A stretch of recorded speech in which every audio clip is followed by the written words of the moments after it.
So before we get into the fun stuff, I really need to set the stage. Because if I've learned anything over the past few years is context is very important. And people have a tendency to take little bits and pieces and put them together ways they want them to go together, and sometimes that's great and sometimes it doesn't quite work, and then you start hearing from the people that talk to the people that talk to the people that had a friend that watched the UL online presentation, and all of a sudden it doesn't make sense anymore. So that's what I want to do in this first part. So big picture things, so we can go through these quickly so we can get to the tactical considerations. Fires are down by more than half since the 1970s.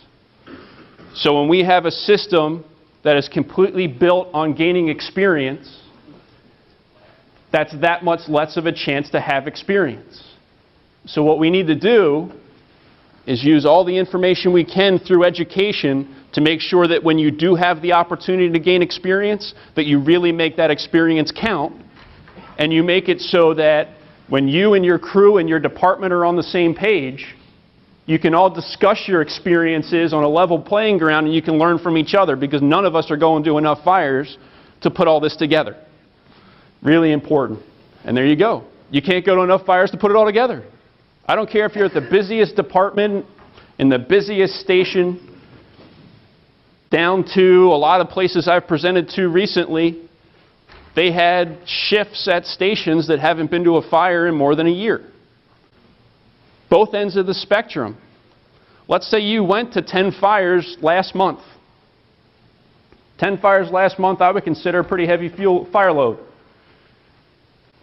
Some of them were in single-family houses, some of them were in townhouses, some might have been in garden apartments, some were in high-rises, some started in the kitchen, some started in the bedroom. Some you got there at 4 minutes, some you got there at 6 minutes.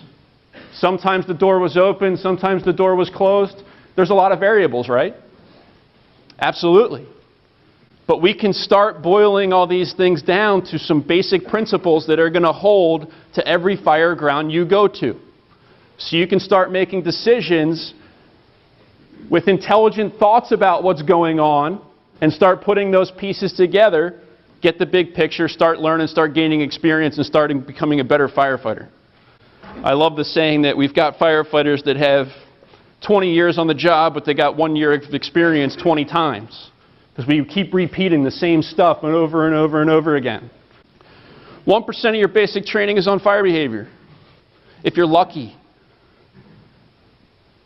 So when all you got was, when you went through the recruit school, was this is conduction, convection, radiation, this stuff's boring, let's go ahead and move on and do something else, let's go spend a week tying ropes and knots. Was it because they don't think you need to know that stuff? I don't think it is. I think the gap is because there wasn't good stuff there to tie to the fire ground. When you start presenting conduction as you hold one end of a brass pipe and you heat the other end, and all of a sudden you can feel heat at the other end of the pipe as explaining the why conduction is important to you, how the hell do you apply that to your job? We're finally getting to the point where we're starting to take some of those fundamental concepts and apply them to ways where you can actually see it and experience it, and it's the difference between life and death on the fire ground. That's where that understanding needs to be. If we're not making the connection from education to the fire ground, then we're setting ourselves up for failure, and that's not what we want to be doing. Just because you can go somewhere does not mean that you should. Looking at the history of turnout gear in SCBA from the late 70s to the early 80s, when the books transitioned from you need to know the fire, you need to know the building, you need to know some of the science that's going on, to, well, we can protect you from smoke. We can protect you from heat, so you don't need to know about those things anymore. What you do need to know is how to get your gear on and off very quickly. So we're going to start teaching you how to get your gear on and off, and not necessarily how your gear works, how it protects you, because it is not going to allow you to go everywhere. Even if the gear survives, maybe the person inside of it doesn't. It's kind of important to you. So we're going to start talking about using turnout gear as a safety factor, as opposed to constantly trying to push that gray area until you get to the point where you burn up your helmet a little bit, Well, that wasn't far enough. We can go a little bit further. Then you get some second-degree burns, get a couple blisters. That wasn't quite far enough. When does it stop? When do you stop pushing the line? And do you really understand what's going on around you to know where you are in that gray area at all? It's a very difficult question to answer. If you know why, you can be a thinking firefighter and not a robot. The biggest thing in my mind of what we're trying to do with this knowledge that we're trying to make available to you and make you understand. You're experiencing these things every day, but can we make it make sense to you? If you can start understanding why things are happening, you start gaining better experience. If you just train your people to follow SOPs to the letter and pay no attention to what's going on in front of them whatsoever, or don't provide them the information to actually make decisions on what's in front of them as it's happening, and provide that flexibility for them to operate with what needs to be done, and all they know is how, we're setting our people up to fail. We don't want to be doing that. We can do a lot better. And when you know why, and all of a sudden you've got intelligent firefighters making intelligent decisions, all of a sudden those hows are going to start getting better too. To be a thinking firefighter, you have to have knowledge and not beliefs. Worst thing out there that's plagued us for a long time is because that's the way we've always done it. You want to talk about shutting down a curious firefighter really quick. If that's the best answer we can provide to our people, what are we doing? Experience and knowledge have to coexist. It's not one or the other. They're not competing against each other. They have to coexist. We have to make that experience count. And we make that experience count with some knowledge. And we gain that knowledge by collectively working together to answer the questions that you have about your job.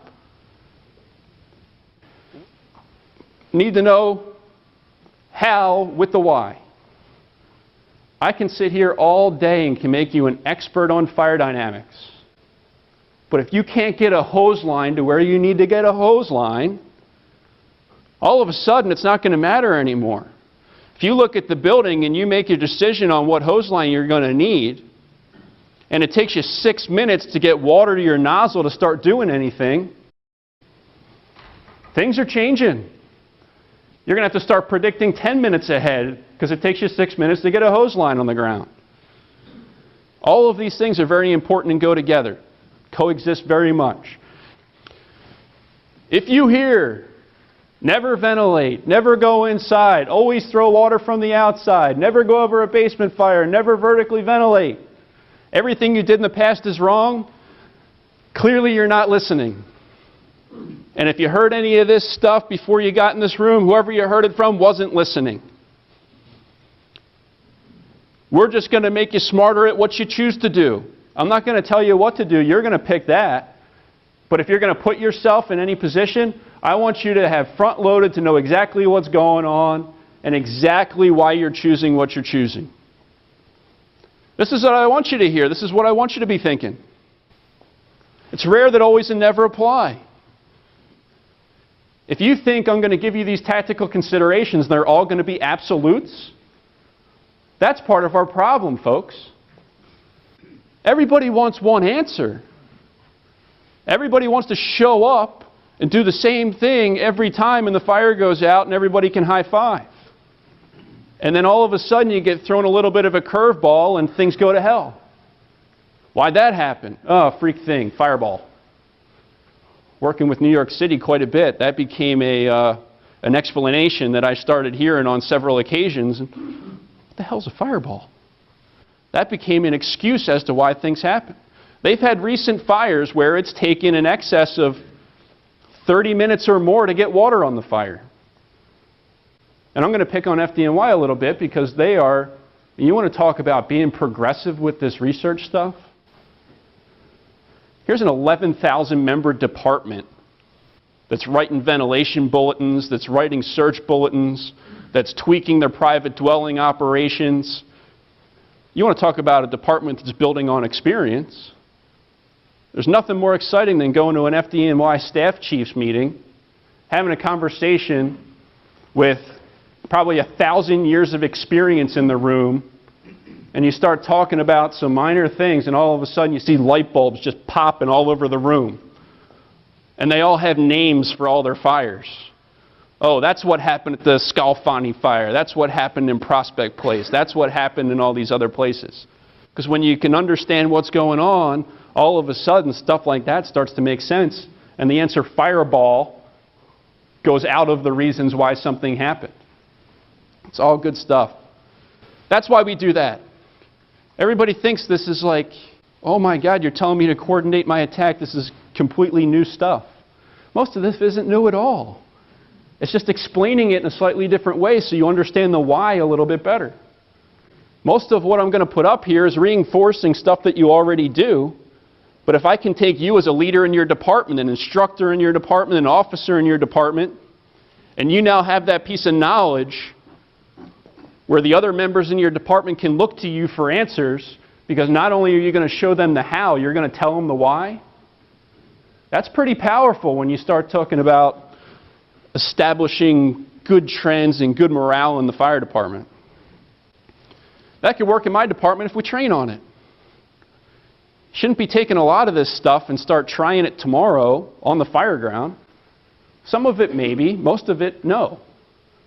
If everyone's not on the same page and training on something before it gets implemented on the fire ground, that could be a recipe for bad things to happen as well. And that's no surprise. We do that with technology all the time. Hey, here's a new PPV fan. Go figure it out on somebody's worst day. Use this information to be more educated and aggressive than ever to do the things that you want to do anyway. To put the fire out faster and more efficiently. To have less chance of getting hurt or killed. To save the victims and protect ourselves. That's all this is.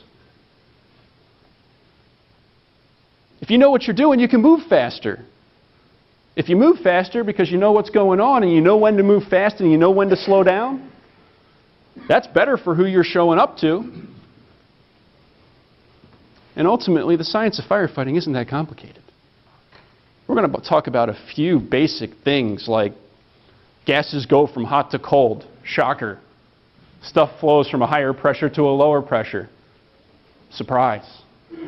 But it's putting it in context that I think is really going to start to make some things come together. So here we go.